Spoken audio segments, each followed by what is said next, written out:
Not too long ago, I was in this virtual meeting setting, and there was a bunch of us small business owners who were brainstorming and helping each other out with their businesses.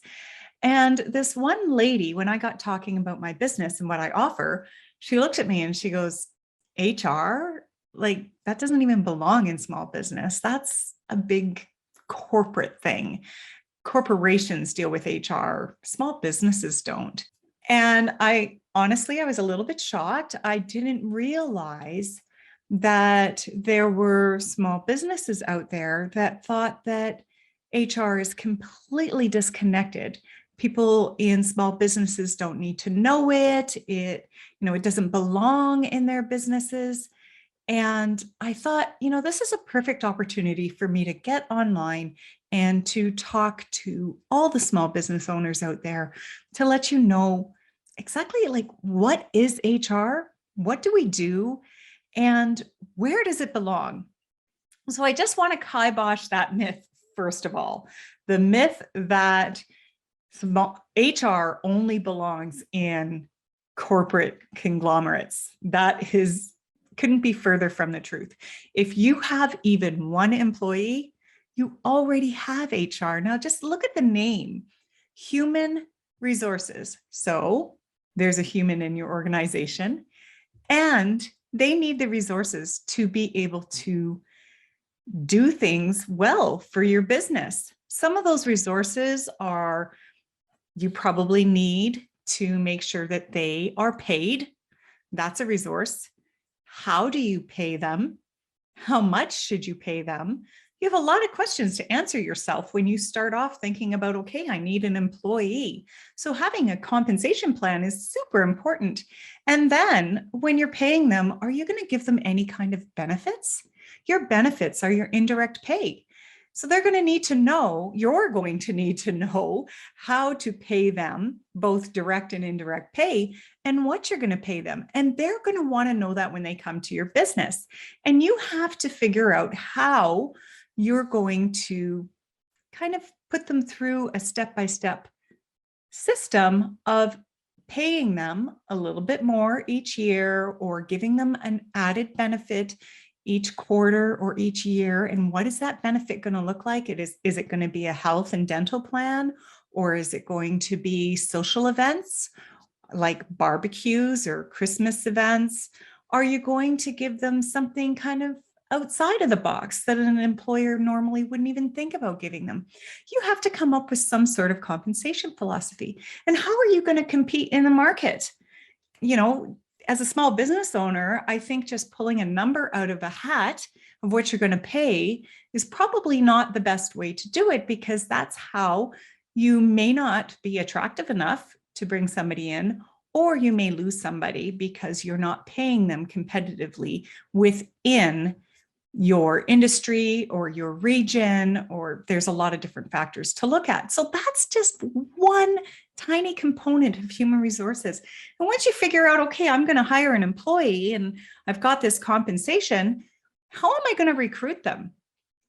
I need to be able to put something out there into the world to recruit somebody. So where do I get the job ad? How do I post a job ad? How do I build a job ad? Do I start with a job description, or do I have a summary? What do I do there? So once you put something out there, that is attracting those people, and that is human resources. Attracting people to your organization is human resources. And then once you attract them, you need to hire them. And there's a certain way to hire them. You have to make sure that you have an employment agreement, because verbal agreements can really cause you and the employee troubles in the future if you don't have anything in writing. So what are you supposed to put in writing? What is there to say? And then once you have them sign off on this agreement to work for you, you want to make sure that you bring them on board. And when you're bringing them on board, a lot of people have gone through that process of, okay, I'm working for you now. Here's this big safety manual. I want you to read through that.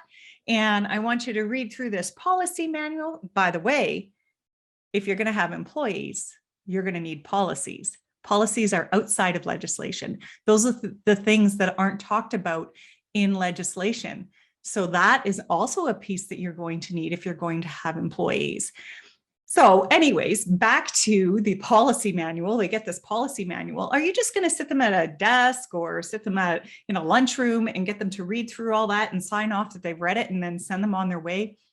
Probably not the best experience for them. And if you have ever gone through that, you probably thought the same thing. Well, this is kind of like boring, and you're probably yawning through half of it. I remember when I was a junior HR professional, I remember sitting at the desk, and I really didn't understand how to properly onboard employees at the time. And here I was onboarding these employees, and all I was doing is I was sitting them down at a conference table, and I handed them a big book, and I went through all the highlighted items that I thought that they really should know about with the business and which policies they should know. And then I sent them on their way. And I had so many, at the time I was hiring a lot of engineers, and so many of them were yawning. And I mean, this is like 2 hours of me going through stuff with them. And I thought that was, how you're supposed to do it. But as I progressed through my profession, I realized, no, there's so much more to it, and we don't want to overwhelm them. They're not even going to remember those policies. We need to show them where to find them. And there's just so many extra pieces to that. That's HR. And once they're hired, you want to make sure they're properly trained on their job. You want to make sure that they're introduced to the people that they're going to be working with. Buddy them up with a peer so that that peer can show them around and they have somebody to go to lunch with or talk with, even telling them where to go for lunch. Do you need to bring your lunch on your first day? Like, there's so many pieces to bringing somebody on board and then training them throughout their probationary period. And you also need to know where to go if you have any questions on how to treat your employees or what to do in certain situations. There's legislation in every province in Canada that you must follow: privacy legislation, human rights legislation, and of course, last but not least, employment legislation. And when do you follow the minimum legislation? Do you pay everybody minimum wage, or do you pay what's competitive in the market? How do you treat them when it comes to leaves? Do you give them the minimum leave requirements, or do you give them a little bit more? What are you going to do for your company? You have to think of all these things. And I know I'm probably overwhelming you a little bit when you think about this, but if you're bringing on one employee, you need to do it right ahead of time. Don't do it when you're 5 to 10 employees in and you're winging it. And then all of a sudden you're going, oh my gosh, I don't even know what to do next. And you need to figure out how to offboard them. And, offboarding, you have employees who are going to quit. And if they quit, you want them to quit for good reason, not just because they're not happy at their workplace or their pay isn't competitive, or, there's so many reasons they could quit. You want them to quit because maybe they're moving, or you really truly can't give them what they need to fully fulfill them in their career growth. Those are some good reasons somebody would want to leave. And if you need to terminate employment, you don't want to just do the Donald Trump "you're fired" type of firing. You want to go through a proper process. Everybody who leaves your organization will still talk about your organization. So you want to make sure that they have the best experience from hire all the way through to fire. So how do you start? That is the biggest question. How you start is by making sure that you've checked off all the boxes on your HR requirements in small business. And so I've done this already for you. I have a checklist for you. Just go into the description below, download the Small Business Guide to HR, and that's going to give you a checklist. But not only are you going to get that checklist, every week an email will come through to you with tips on how to work that checklist. So you're never in the dark. You're going to get everything that you need to either hire your first employee, or if you've already hired your first few employees and you just need some guidance on what am I missing in HR, that's where you want. But my goal here right now in this video is just to make sure that you understand that human resources is truly it's in any organization, small or large, as long as you have people, you have human resources. Now, another thing about human resources is it has kind of a negative connotation to it.